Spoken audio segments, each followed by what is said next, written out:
Hi, welcome to Sound in Time. This is a course that will take you through the question of music as a phenomena, both culturally, scientifically, and as a way of expression, society. Music has so many facets that it's hard to encompass everything in one course. I'm Shlomo Dubnov. I'll be an instructor for this class. I'm a professor in UC San Diego, computer science and music, researcher, composer. For me, music is something very special that combines both the sciences and the artistic expression, the emotions, everything you can think about music that touches you. Let's go and see what this course is about. So, our goal is to try to delve into sound in almost the most abstract way you can think of. We want to understand the broader aspects of sound, which emerges from physical phenomena. So sound is part of your environment. It's a tool for your expression, also a way to understand and analyze people who produce this or the human culture. So what we'll do in this course is try to understand music as an art form and discuss this by considering sounds as our basic palette of what we can use to create these art forms. So we'll be using sound and we'll consider them in relation to other cultural settings as it evolves through time. So sound itself is a time phenomena. And as a time phenomena, it creates some sort of a fleeting sensation. This is what makes it so different from any other art form. There is nothing tangible in music.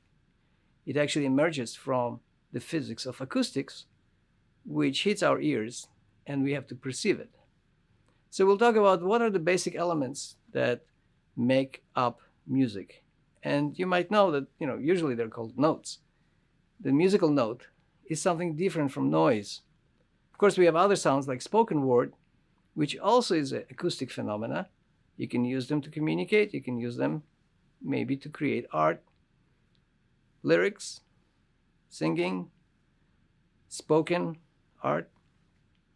So there's some perceptual attributes we'll consider, and the cognition that makes it actually into a musical story. But one of the challenging aspects of this course is always balancing this against the perception of noise or the concept of noise. Because before music existed, you can imagine, or maybe it existed as early as the human beings started becoming aware of the potential of making sounds, either as a way to socialize, maybe communicate, maybe just imitate other animals. But there was the environment. So there are sounds of the environment which might be considered just an evidence of what's going on. It could be also considered artistically. So we'll talk about soundscapes and we'll do some sound walks just to understand the relation between sound as a composed music, sound as part of something that could be considered artistically, which is all around us. Now, once we deal with electronic manipulation, we certainly blend the aspect of noise, music. We not only have another way of organizing sounds, we can document. So things which are so evident for us, music which is everywhere. We don't spend a moment without having some kind of a song playing on our cell phone, iPad, listening through speakers every place we go. This is not what music was. So we are so much immersed through the electronics. It allows us to be basically always present near music. But music going between something which is structured and something which is random, something which is predictable and something which creates surprise. So the idea of randomness, either randomness as noise, randomness as a way to organize musical notes, and the organized randomness is actually very basic to the approach I would like to take and the journey I would like to take you through about thinking about music. So indeterminacy is a way of organizing sound And the mathematics are actually a tool to think about this. Music and noise. Well, you can relate to even higher aspects of music. We'll go through some very interesting, maybe somewhat provocative ideas, how you can draw a parallel between music and noise, or basically taking that energy that creates noise and bringing some structure to this as a parallel to ways you can think about political and economic systems. So we'll talk about an idea that emerged from a book by a French philosopher, Jacques Attali. And Jacques Attali got this idea of looking into parallels between music and the social structure, evolution of music, the means of production, the way it's organized, and the way we see our world.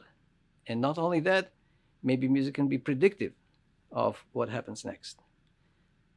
To have some more fun, we'll improvise because we want you to experience music firsthand. We want to compose, we want to record, we want to organize sounds, and we want to do this in a group setting. So we'll have some group improvisations. We'll train or do a little exercise in technical sound painting, where you can use gestures to convey some ideas of musical structure, musical gestures. And we'll do some musical games, which sort of create a setting where the musical materials also emerge through interaction, through written instructions, which do not have necessarily to be written in music notation. And the last part, which is really something which is close to me and really intriguing, is having this very general, abstract way of looking into music. And with all the development of the computers today, where does artificial intelligence stand?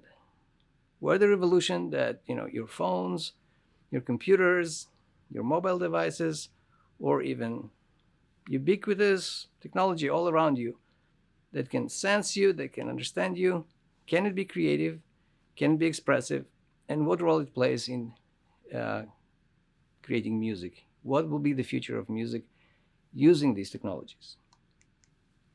So, just to summarize, what we will do, we'll listen to music, we'll watch some films about music, we'll read articles that expose different thoughts, ideas, and the evolution of music, even some controversies that people had around what comprises of music, what is musical, what is not, what should be included, what new options technology offers. We'll write some short analysis of these articles, we'll look into musical pieces and analyze them, but then we'll actually go out, record, we'll edit sounds, and we'll do these little performances to create music. And there is no better way to understand music than actually go out there and do something musical. We'll use some software in the course. Our main tool of choice is software called Audacity. It's all free for download.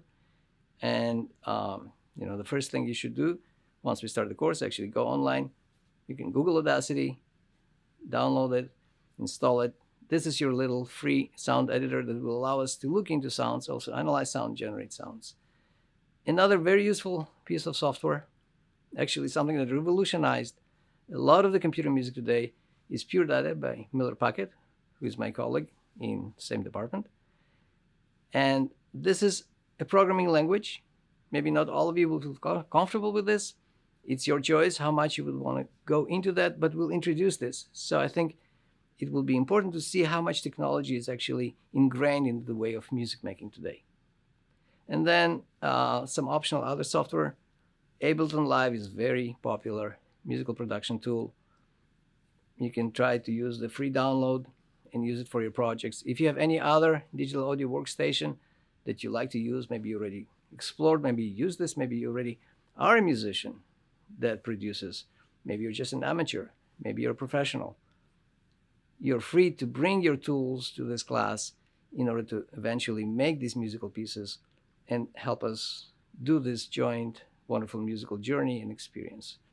So this is the end of my first introduction, and we'll talk a little bit more about what the course is about, what is music, in our next slide.